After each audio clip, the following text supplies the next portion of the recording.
I cannot find my smaller handheld doohickey, so I'm using my large one. And my microphone, words are hard today. My microphone is not charged. So I'm gonna go outside, show you what everything is looking like. Because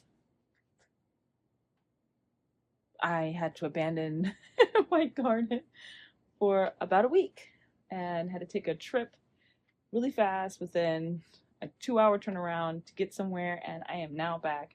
We're going to take a look at everything and see how everything has changed. Some things perished, some things didn't. Here we go. It is kind of raining outside. Hopefully you can hear me. It's really loud. Let's see. So we'll start over here, I guess. My peppers, which are jalapeno type, I think, have turned red. I wasn't sure if they were going to turn red. They're actually kind of pretty. They're very spicy, I think. But I want to see if there's a difference between the red and the green, if they're spicier or less spicy, or if it's just the color changed. Got to clean up some of that down there. The pots are looking really great. I did have some worm issues prior, and now they're filling out really well. I haven't seen any new damage of budworms. Typically, if you see budworm damage, there'll be holes on your blooms. You won't have that many blooms or less blooms. So they're doing pretty good. This is one of the things that is kind of a casualty. It looks like it's still holding on for the most part. I watered it in. I don't know if it'll survive, but it's a plant. We can always replace the plant. Everything else is looking pretty good. I can't wait to get this foliage out just because it looks so messy. The grass is growing up in it, and I can kind of reset this thing. Remember, my idea is for this guy, this arborvitae, to get, it's hopefully 3 to 5 by 10 to 15 feet tall, so it's going to be pretty big in this space. It'll probably take almost most of this section back. I could bump it back to the fence line, but I like being able to access the fence a little bit in case we need to repair anything. Take this wood frame out, plant these all somewhere in the garden in the backyard. They are thriving. They're doing good. They did not die. They acclimated. I have not watered them since I put them in, so they're hanging in there and doing their own thing. So that's great. My jasmine keeps flopping over because it's just not long enough to stay attached, and they haven't been able to put out their tendrils like the part on the right here that holds on. So hopefully within the next season it will be long and strong enough to hold itself up a little bit more. But I am hoping to get all this emptied out, move the box, reconfigure some things, and not have anything else in this space per se. That may change, but if you look, the width gets smaller here and then it widens out larger here. So I'm hoping that I can just clear this space out just so that it can breathe a little bit. I'm going to reuse the soil to add over here because these boxes have sank since we must have had a lot of air in there. So they have sank quite a bit, and I need to fill these up. So I'm going to use the soil from that box.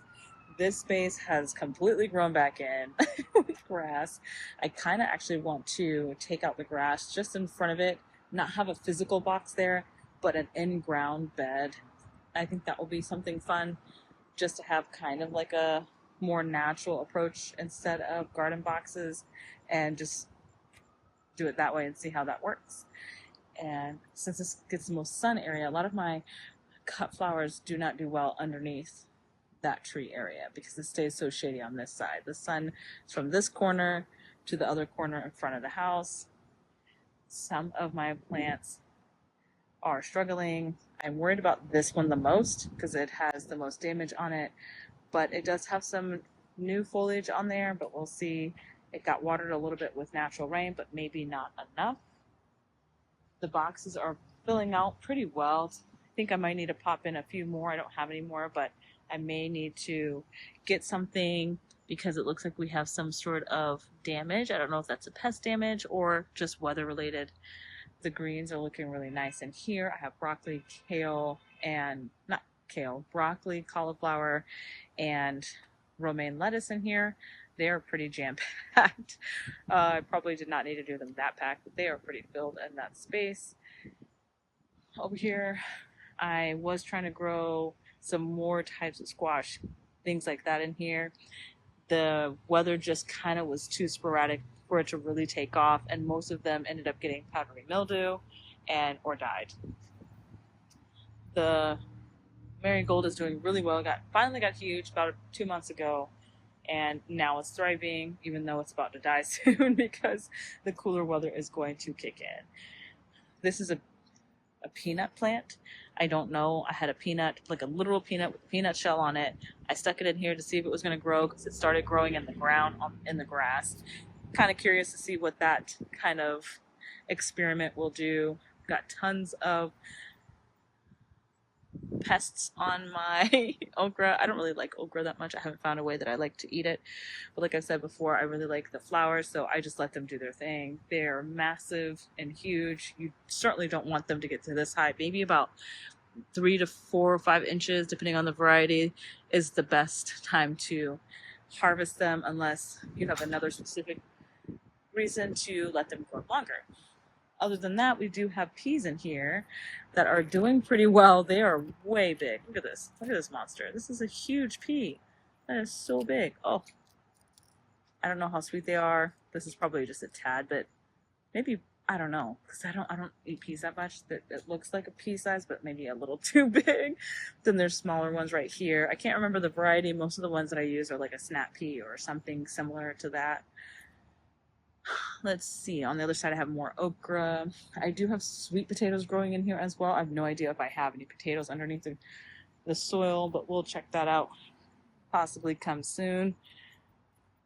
More okra. I literally cut the main stem and then it's in upside shoots, so we have more okra that doesn't want to die. And then more of this going on. Nothing really formed. They just weren't getting enough sun, I'm assuming.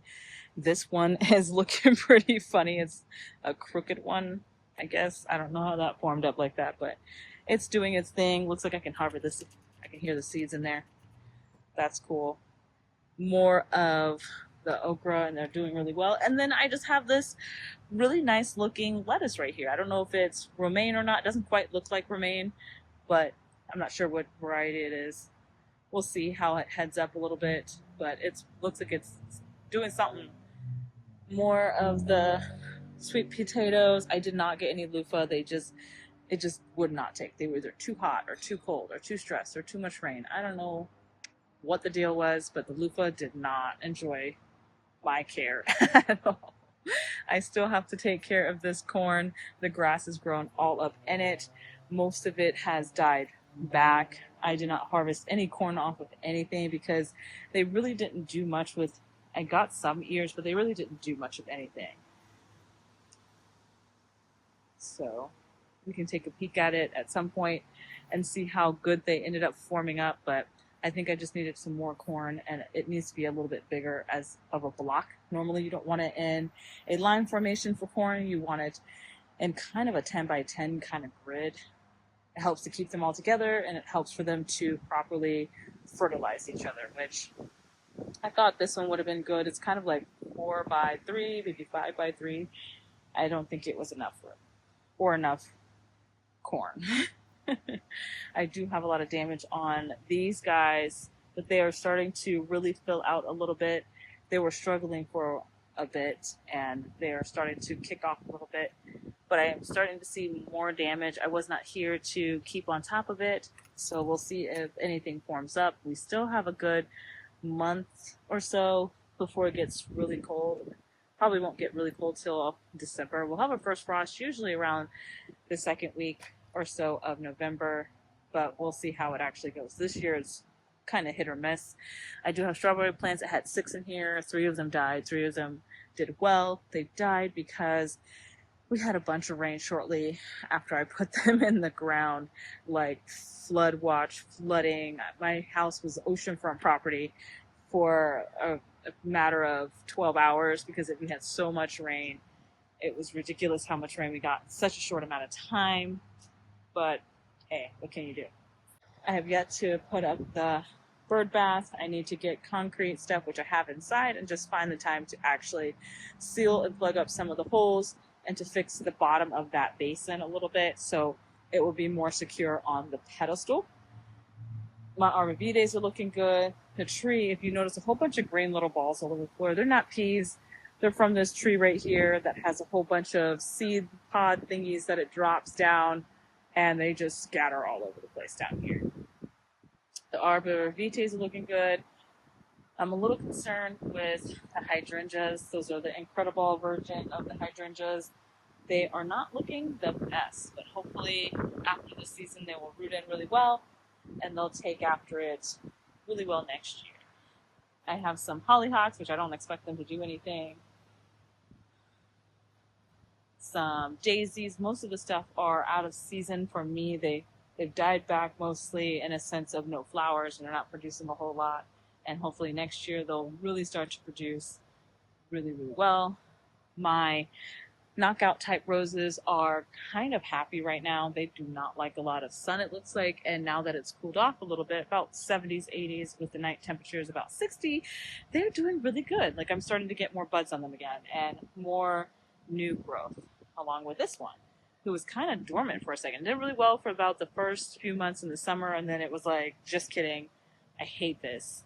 And then now it's starting to kick back in. I do have to say it's probably partly due to this tree right here. The roots extend out so much along with this big tree. The roots extend so much throughout this entire area. It may just not have enough space to grow per se, but hopefully next year it will root in over the fall and then spring and we'll get a really nice show of things. The flowers over here look like they're starting to do a little something with changing. It looks like a lot of the purple has died off in one of the containers, whereas the other one, the whole thing looks like it's on a struggle bus. Maybe not enough water, maybe not enough heat, I'm not too sure, but it's starting to get a change in their look and appearance. So I'm probably going to try and see if I can hold off on them as long as possible, because it's nice just to have color and not to have to do anything for it. And then we'll just keep going. And this is the rain that we had the last day I was here, and it poured down raining so hard. This thing has not bloomed since I moved it. It didn't really bloom before that either. However, it looks like something might be eating it. It's got tons of really great growth now. It was dying. It was not doing so well. I guess it wasn't a sun patient like I thought it was. It looked very similar, but I guess it wasn't a sun patient. And it needs a little bit more shade, but not this much shade. We have a lot of trees and brush that kind of just keep it from really getting a lot of good amount of sun. So I wouldn't call it deep shade for me, but I guess too much shade that it stopped blooming. The buckets up here are doing really, really good. I'm glad that it stopped raining, but they're starting to fill out pretty well up there. It's kind of going to stay like that until next year if they don't die off. If they do, I'll just reset it and wait till next year to put something in there. Had to lay the umbrella down because the wind has been getting pretty crazy out here. My green onions, not green onions, chives. My chives, kind of like an onion family.